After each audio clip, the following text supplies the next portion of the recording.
လောကမှာအစစ်ရှိတယ်လို့အတုလည်းရှိအစစ်နဲ့အတုဆိုတာနေရာတိုင်းမှာရှိတယ်ပေါ့မခွဲခြားနိုင်လို့ရှိရင်အစစ်ကိုအတုထင်ပြီးတော့အတုကိုအစစ်ထင်တာမျိုးလည်းဖြစ်နိုင်တယ်ဘယ်ဟာအစစ်ဘယ်ဟာအတုဆိုတာသိရှိနားလည်ဖို့အရေးကြီးတယ်စိတ်မှသာအစစ်တူရှိတာမဟုတ်ဘူးရွှေတွေမှသာအစစ်တူရှိတာမဟုတ်ဘူး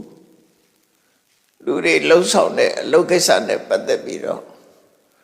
လူလောကမှာလည်းပဲအစစ်တူရှိတယ်ဥပမာပဲပြောမယ်ဆိုရင်ဘုန်းကြီးအစစ်ရှိတယ်လို့ဘုန်းကြီးအတုလည်းရှိတယ်တရားသူကြီးအစစ်ရှိတယ်လို့တရားသူကြီးအတုလည်းရှိတယ်နော်ပညာရှိအစစ်ဖြစ်တယ်လို့ပညာရှိအတုလည်းဖြစ်တယ်သူတော်ကောင်းအစစ်ရှိတယ်လို့သူတော်ကောင်းအတုဆိုတာလည်းရှိတယ်ဆိုလိုတာနေရာတိုင်းမှာအစစ်တုဆိုတာရှိတာစစ်တုဆိုတာရှိတယ်အဲ့တော့စစ်တုဟာ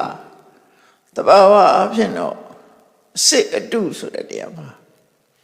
တဘာဝအဖြစ်တော့တူတဲ့အပိုင်းရှိပြီးတော့မတူတဲ့အပိုင်းကရှိတယ်။ကြည့်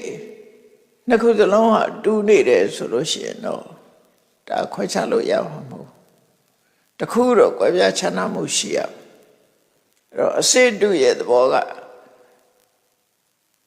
အပေါ်ရန်တူပြီးတော့အနှစ်သာရမှာကွဲပြားသွားတာ။ဥပမာမဲ့စိန်စစ်နဲ့စိန်တုဆိုတာစိန်စစ်နဲ့စိန်တုနှစ်ခုရှင်းကြည့်လိုက်လို့ရှိရင်တော့အဖြူအောင်လက်လက်ကလေးတွေကစိန်စစ်မှလည်းရှိတယ်စိန်တုမှလည်းရှိတယ်သို့တော့အနှစ်သာရပိုင်းကြည့်လိုက်တဲ့အခါကျတော့အယောင်ကတော့တူတော်လဲပဲအလေးချိန်ကျန်တဲ့အရေးချင်းညကွာသွားတယ်ရွှေစစ်နဲ့ရွှေတုဆိုတာရွှေစစ်နဲ့ရွှေတုဟာကြည့်လိုက်လို့ရှိရင်တော့တူသလိုရှိရတယ်အယောင်ကတော့သို့တော့တည်တည်ချာချာစစ်ဆေးကြည့်လိုက်တဲ့အခါမှာကွဲပြားခြားနားမှုတွေရှိတယ်ဆိုလိုတာကအစစ်နဲ့အတုဖြစ်ရတာဟာအပေါ်ယံကြည့်ရင်တူနေတာအပေါ်ယံကြည့်လိုက်မယ်ဆိုရင်တူတယ်သို့တော့အနှစ်သာရကိုကြည့်လိုက်မယ်ဆိုရင်ကွဲပြားတယ်သိတာထင်ရှားတဲ့ဟာကတူပြီးတော့မသိတာတဲ့အရာကကွဲပြားနေတယ်အဲ့ဒါကြောင့်မို့လို့အစစ်နဲ့အတူဖြစ်ရတာဖြစ်တယ်ပေါ့နော်စစ်နဲ့တူဖြစ်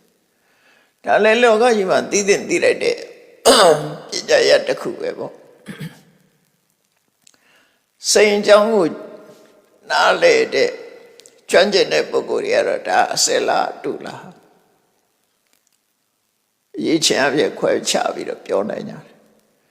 ရွှေကြောင်းကိုသိတဲ့ပုဂ္ဂိုလ်တွေကလည်းပဲရွှေစစ်နဲ့ရွှေတုကွဲပြားခြားနာမှုဖော်ပြနိုင်ကြတယ်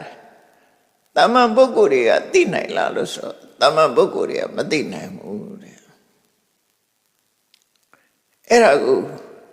မြတ်စွာဘုရားဟောထားတဲ့တရားတွေနဲ့ပတ်သက်ပြီးတော့ဘောဓုတအဖြစ်မှတ်သားကြရအောင်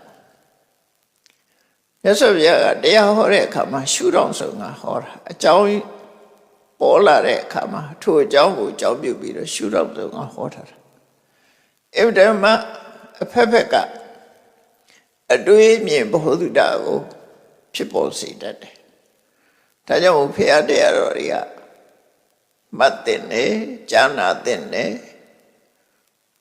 အဗ္ဗဓမ္မတန်မိုးရှိတဲ့အတွေ့အမြင်တွေကိုယ်တဏ္ဍမှာရနိုင်တယ်မြတ်စွာဘုရားဟောတယ်လို့သတ်မှတ်ထားတဲ့ပိဋကတ်3 သွဲ့နိကေ9 ပြားဓမ္မခဏပေါင်း84,000လို့ဆိုဗမာပြည်မှာပါဠိဘာသာနဲ့တကယ်ထင်ရှားရှိနေတဲ့ဘုရားဟောတရားတော်တွေကြည့်မဆိုစီပွားရေးနဲ့ပတ်သက်တာရော လူမှုရေးနဲ့ပတ်သက်တာရောပညာရေးနဲ့ပတ်သက်တာရောအမှန်တမ်း